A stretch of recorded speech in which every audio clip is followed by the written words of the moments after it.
ಸ್ನೇಹಿತರೆ, Albert Einstein ಅವರ ಒಂದು ಮಾತಿನ ಬಗ್ಗೆ ಇವತ್ತು ನಾವು ಚರ್ಚೆ ಮಾಡ್ತಾ ಇದ್ದೇವೆ.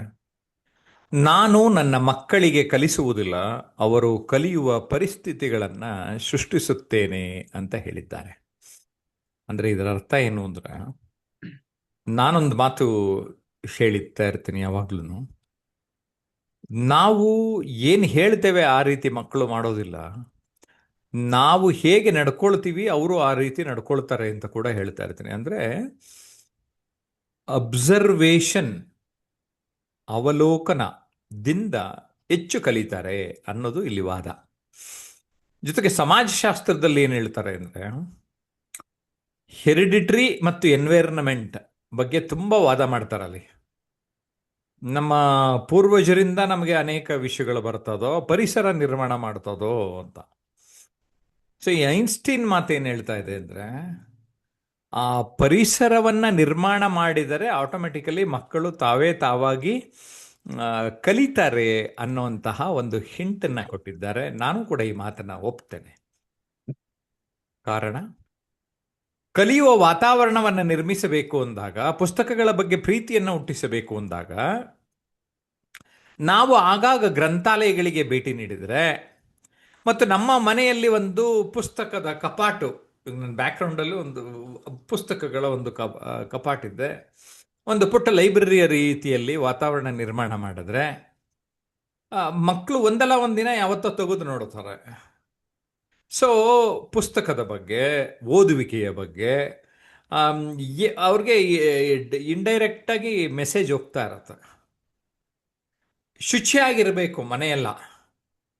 ಸೊ ಮನೆಯಲ್ಲಿ ಶುಚಿಯಾದ ವಾತಾವರಣವನ್ನ ನಾವು ನೀಡ್ತಾ ಇದ್ರೆ, ಅನಗತ್ಯ ವಸ್ತುಗಳನ್ನು ದೂರ ತಳ್ಳಿ ಅಗತ್ಯ ವಸ್ತುಗಳನ್ನು ಮಾತ್ರ ಇಡ್ತಾ ಇದ್ರೆ, ಮಕ್ಕಳು ಅಬ್ಸರ್ವ್ ಮಾಡ್ತಾರೆ, ತಾವು ಶುಚಿಯಾಗಿರಬೇಕು ಅಂತ ಇರ್ತಾರೆ.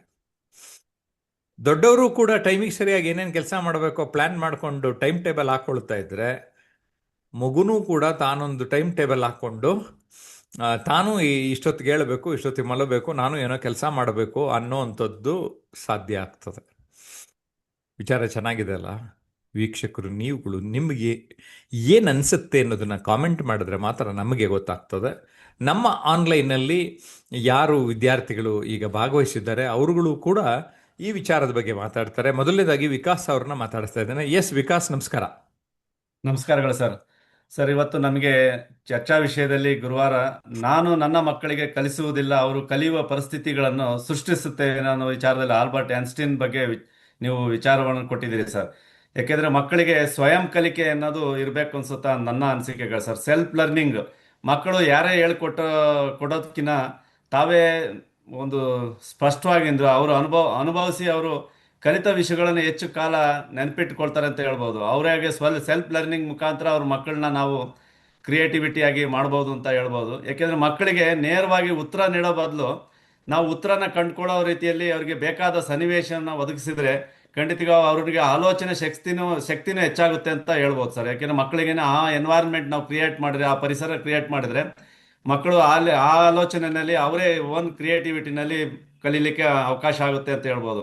ಯಾಕೆಂದರೆ ಕಲೀಲಿಕ್ಕೆ ಪೂರಕವಾದ ಶಾಂತ ಮತ್ತು ಪ್ರೋತ್ಸಾಹಕವಾದ ಒಂದು ವಾತಾವರಣವನ್ನು ಕಲಿಯುವ ಸಾಮರ್ಥ್ಯವನ್ನು ನೇರವಾಗಿ ಹೆಚ್ಚಿಸುತ್ತೆ ಅಂತ ಮಕ್ಕಳಿಗೆ ಹೇಳ್ಬೋದು. ಹಾಗೆಯೇ ಅವರಿಗೆ ಜೀವನ ಕೌಶಲ್ಯಗಳನ್ನು ಕಲಿಸ್ಬೇಕಾಗುತ್ತದೆ. ಜೀವನ ಕೌಶಲ್ಯ ಅಂದರೆ ಶಿಕ್ಷಣ ಕ್ಷೇತ್ರದಲ್ಲಿ ಅವರು ಅದೊಂದು ಇರ್ಬೋದು, ಆದರೆ ಮನೆಯಲ್ಲಿ ಕೇವಲ ಪುಸ್ತಕದ ಜ್ಞಾನವಲ್ಲದೆ ಜೀವನದ ಸವಾಲುಗಳನ್ನು ಯಾವ ರೀತಿ ಎದುರಿಸಬೇಕಾದ ಪ್ರಾಯೋಗಿಕ ಜ್ಞಾನವನ್ನು ಇಂಥ ಪರಿಸ್ಥಿತಿಗಳಲ್ಲಿ ಯಾವ ರೀತಿ ಅವರಿಗೆ ಮುಟ್ಟುತ್ತೆ ಅನ್ನೋದು, ಅದ್ರ ಬಗ್ಗೆ ನಾವು ಜೀವನ ಕೌಶಲ್ಯಗಳಿಗೆ ಪುಸ್ತಕ, ನೀವು ಹೇಳಿದ್ರಿ ಪುಸ್ತಕದ ಲೈಬ್ರರಿನ ಮನೆಯಲ್ಲಿ ಎನ್ವೈರ್ಮೆಂಟ್ ಕ್ರಿಯೇಟ್ ಮಾಡಬೇಕು ಅಂತ.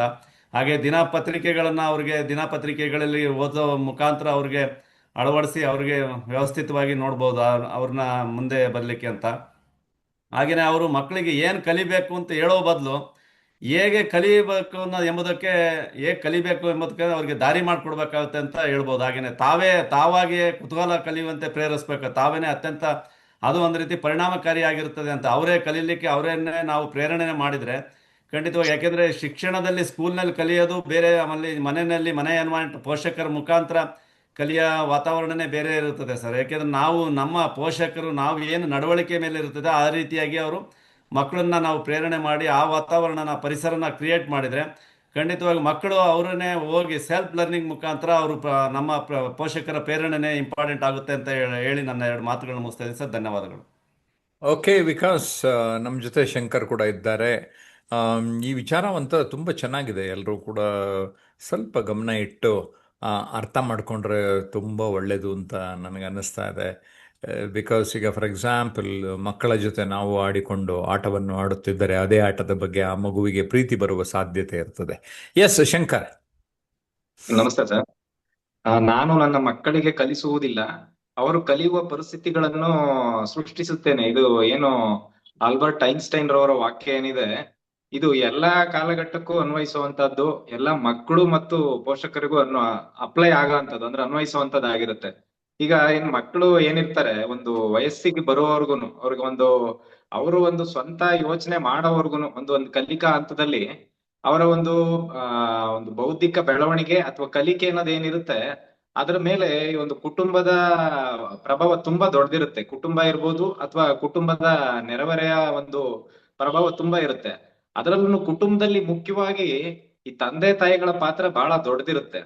ತಂದೆ ತಾಯಿಗಳು ಯಾವ ರೀತಿ ಮಾತಾಡ್ತಾರೆ, ಅವ್ರು ಯಾವ ರೀತಿ ಕೆಲಸ ಕಾರ್ಯಗಳನ್ನ ನಿರ್ವಹಿಸ್ತಾರೆ, ಅಥವಾ ಕುಟುಂಬದಲ್ಲಿ ಇತರೆ ಯಾರು ದೊಡ್ಡವ್ರು ಇರ್ತಾರೆ ಅವ್ರನ್ನು ಕೂಡ ಮಕ್ಕಳು ಒಂದ್ ರೀತಿ ಅವಲೋಕಿಸೋದು, ಅವ್ರನ್ನ ಅದೇ ತರ ಅನುಕರಿಸೋದು ಜಾಸ್ತಿ ಇರುತ್ತೆ. ಒಂದು ವಯಸ್ಸಿನವರ್ಗುನು, ಒಂದು ಹೈಸ್ಕೂಲ್ ಅಂತದ್ವರ್ಗುನು ಈ ದೊಡ್ಡವ್ರು ಏನ್ ಮಾಡ್ತಾರೆ ಅದನ್ನ ಮಾಡೋದು, ಅನುಸರಿಸೋದು, ಅವಲೋಕಿಸೋದು, ಅದನ್ನೇ ಫಾಲೋ ಮಾಡೋದು ಜಾಸ್ತಿ ಇರೋದ್ರಿಂದ ನಾವು ಅವ್ರಿಗೆ ಕಲಿಯೋ ಪರಿಸ್ಥಿತಿಗಳನ್ನ ಸೃಷ್ಟಿ ಮಾಡ್ಬೇಕಂದ್ರೆ ನಾವು ಉತ್ತಮವಾಗಿ ನಡ್ಕೊಳ್ಬೇಕು. ನಾವು ಈಗ ಅವ್ರು ಓದ್ಬೇಕು, ಓದ್ಕೊಳ್ಳಿ, ಒಳ್ಳೆ ಕೆಲಸ ಮಾಡಿ ಅಂತ ಹೇಳೋದ್ಕಿನ್ನ ನಾವು ಪರೋಕ್ಷವಾಗಿ ಅವ್ರ ಮೇಲೆ ಪರಿಣಾಮ ಬೀರ್ಬೇಕಂದ್ರೆ ನಾವು ಓದ್ಕೊಳ್ಬೇಕು, ನಾವು ಒಳ್ಳೆ ರೀತಿ ಮಾತಾಡ್ಬೇಕು, ಅಥವಾ ಕಲಿಯೋ ವಾತಾವರಣನ ಅಥವಾ ಮುಕ್ತವಾಗಿ ಅವರು ಎಲ್ಲರೊಟ್ಟಿಗೂ ಬೆರೆಯುವಂತ ಪರಿಸ್ಥಿತಿ, ಅಥವಾ ಆಟ ಆಡೋವಂಥದ್ದು ಇರ್ಬೋದು, ಓದ್ಕೊಳ್ಳೋದು ಅಂತದ್ ಇರ್ಬೋದು, ಸಮಯಕ್ಕೆ ಸರಿಯಾಗಿ ಕೆಲಸ ಕಾರ್ಯಗಳನ್ನ ಅವ್ರ ಕೆಲಸಗಳನ್ನ ಅವರೇ ಮಾಡ್ಕೊಳ್ಳೋದಿರ್ಬೋದು, ಈ ತರ ಸಣ್ಣ ಪುಟ್ಟ ವಿಚಾರಗಳಿರ್ಬೋದು ಅಥವಾ ಓದಿನ ವಿಚಾರಗಳಿರ್ಬೋದು, ನಾವು ಪರೋಕ್ಷವಾಗಿ ಮಾಡೋದ್ರಿಂದ ಅವ್ರು ಅದನ್ನ ಅನುಸರಿಸ್ತಾ ಇರ್ತಾರೆ.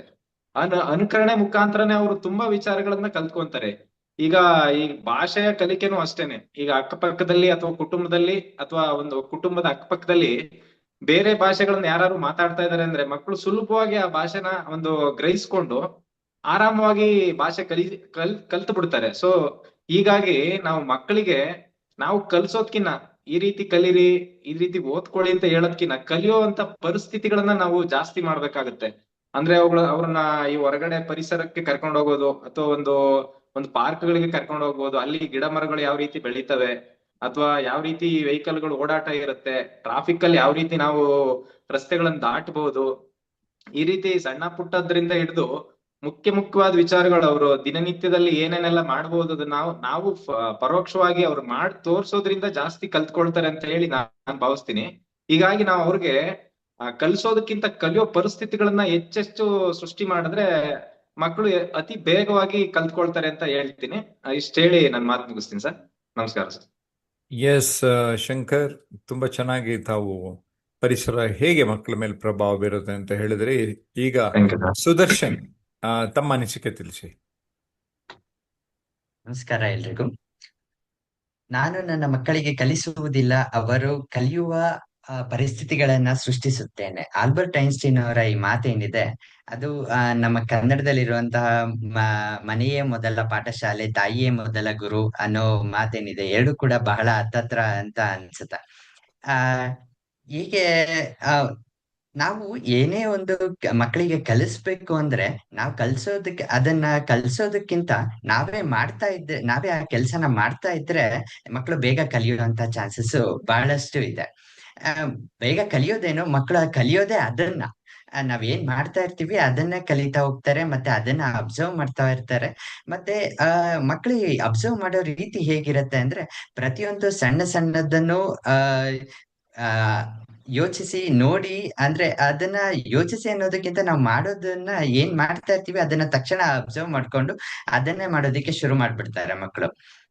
ಆದ್ರಿಂದ ನಾವ್ ಏನ್ ಮಾಡ್ತಾ ಇದೀವಿ ಕೆಲ್ಸನ ಅದ್ರ ಮೇಲೆ ನಮಗೆ ಯಾವಾಗ್ಲೂ ಸ್ವಲ್ಪ ಆ, ಏನು ಕಾನ್ಶಿಯಸ್ ಆಗಿ ನಾವೇನ್ ಕೆಲಸ ಮಾಡ್ತಿದೀವಿ ಅದನ್ನ ಮಕ್ಕಳು ಕೂಡ ಕಲಿತಾರೆ ಅನ್ನೋದನ್ನ ನಾವ್ ನೋಡ್ಕೊಂಡು ನಾವು ಮಾಡುವಂತ ಕೆಲ್ಸದ ಮೇಲೆ ನಾವು ಗಮನ ಹರಿಸ್ತಾ ಇದ್ರೆ ಮಕ್ಕಳು ಕೂಡ ಅದೇ ರೀತಿ ಒಳ್ಳೆ ರೀತಿಯಲ್ಲಿ ನಾವೇನ್ ಕೆಲಸ ಮಾಡ್ತಿರ್ತೀವಿ ಅದನ್ನ ತಿಳ್ಕೊಂಡು ಒಳ್ಳೆ ವ್ಯಕ್ತಿಗಳಾಗೋದ್ರಲ್ಲಿ ಸಂದೇಹ ಇಲ್ಲ ಅಂತ ನನ್ನ ಭಾವನೆ.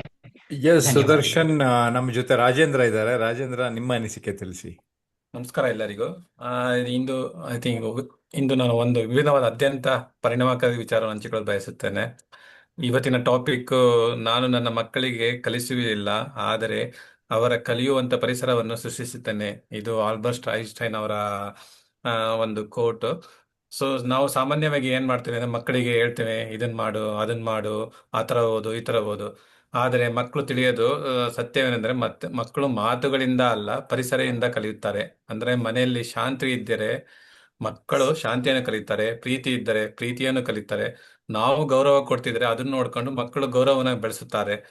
ಸೊ ಇದು DVG ಕುಂಡಪ್ಪ ಅವರ ಒಂದು ಆಳವಾದ ಸಂದೇಶ. ಒಳ್ಳೆಯ ಬೀಜ ಬಿತ್ತಿದರೆ ಅದನ್ನು ಸರಿಯಾಗಿ ಸಂರಕ್ಷಣೆ ಮಾಡಿದರೆ ಒಳ್ಳೆಯ ಫಲ ಬರುತ್ತದೆ. ಸೊ ಇದು ಸರಿಯಾದ ವಾತಾವರಣ ಕೊಟ್ಟರೆ ಫಲವು ಉತ್ತಮವಾಗಿರ್ತದೆ ಅನ್ನೋದು ಮಾತಿದಿಕ್ಕೆ. ಸೊ ಮಕ್ಕಳಿಗೆ ನಾವು ನಮ್ಮ ನಡೆ, ನಮ್ಮ ಅಭ್ಯಾಸ, ನಮ್ಮ ಸಂಸ್ಕೃತಿ, ಸೊ ಇದರಿಂದ ಅವರು ಮುಂದೆ ಬರ್ತಾರೆ. ಸೊ ಒಳ್ಳೆಯ ಪುಸ್ತಕ ಓದಿದರೆ ಮಕ್ಕಳು ಓದುತ್ತಾರೆ. ನಾವು ಒಳ್ಳೆ ನಾವು ಕೋಪವನ್ನು ನಿಯಂತ್ರಿಸಿದರೆ ಮಕ್ಕಳು ಕೋಪ ನಿಯಂತ್ರಿಸನ ಕಲಿಸುತ್ತಾರೆ. ನಾವು ಕೃತಜ್ಞತೆಯಿಂದ ಬದುಕಿದರೆ ಅದನ್ನು ಅವರು ಅನುಕರಿಸುತ್ತಾರೆ. ಸೊ ಆದ್ದರಿಂದ ನಾವು ಮಕ್ಕಳನ್ನು ಬೋಧಿಸ ಬದಲು ನಾವು ಕಲಿಯುವಂತಹ ವಾತಾವರಣವನ್ನು ಸೃಷ್ಟಿಸಬೇಕು. ಸೊ ಪರಿಸರ ಬದಲಾದರೆ ಮಕ್ಕಳು ಬದಲಾಗುತ್ತಾರೆ, ಮಕ್ಕಳು ಬದಲಾಗಿದ್ದರೆ ದೇಶ ಬದಲಾಗುತ್ತದೆ, ದೇಶದ ಭವಿಷ್ಯ ಉದ್ಧಾರ ಆಗ್ತದೆ. ಸೊ ಇದು ನನ್ನ ಸಣ್ಣ ಮಾತು. ಧನ್ಯವಾದಗಳು. ಓಕೆ, ನಮ್ಮೆಲ್ಲ ಆನ್ಲೈನ್ ಪಾರ್ಟಿಸಿಪೆಂಟ್ಸು ತುಂಬ ಚೆನ್ನಾಗಿ ಅವರವರ ಅನಿಸಿಕೆಗಳನ್ನು ಸೊಗಸಾಗಿ ತಿಳಿಸಿದ್ದೀರಿ. ನಿಮ್ಮೆಲ್ಲರಿಗೂ ಧನ್ಯವಾದ. ವೀಕ್ಷಕರೇ, ನೀವು ನೋಡ್ತಾ ಇದ್ದೀರಿ, ನಿಮಗೇನು ಅನ್ನಿಸ್ತು ಈ ವಿಷಯ? ದಯಮಾಡಿ ಕಾಮೆಂಟ್ ಮಾಡಿ, ಲೈಕ್ ಮಾಡಿ, 4 ಜನಕ್ಕೆ ಶೇರ್ ಮಾಡಿ. ಜಯಪ್ರಕಾಶ್ ನಾಗ್ತೇಳಿ ಹಾಗೂ ಟ್ರಾನ್ಸ್ಮಿಷನ್ ಅನ್ಲಿಮಿಟೆಡ್ ಯೂಟ್ಯೂಬ್ ಚಾನಲ್ ಇನ್ನೂ ಸಬ್ಸ್ಕ್ರೈಬ್ ಮಾಡಿಲ್ಲ ಅಂದರೆ ಈಗಲೇ ಸಬ್ಸ್ಕ್ರೈಬ್ ಮಾಡಿ. ಬಾಯ್ ಬಾಯ್.